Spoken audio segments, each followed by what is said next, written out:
Hypebeast is showing us a picture of an upcoming DeLorean sports car, a new visual, the design firm behind the car's original styling. What? DeLorean, like Back to the Future. Like Back to the Future? For the motor company's 54th anniversary, fans are provided a glimpse at the seemingly electric vehicle under the tagline, "The future was never promised." Okay. DeLorean. Expect the new DeLorean to make its premiere sometime in 2022.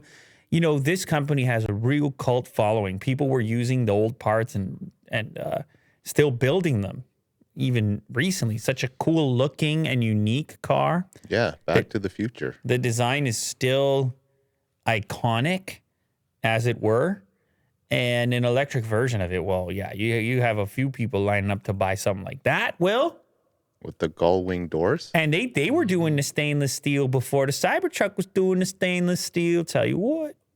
Oh, yeah, you're right. Tell you what. Was there no paint job on this? I don't look like a paint job to me. Okay, then. But anyway, That's really it's cool. so it's going to be electric. And it's funny that they said the design firm from the original was designed a long time ago. So it may be the same firm, but a lot of those people got to be dead at this point. Mm-hmm. Anyway, just thought I'd throw that out there.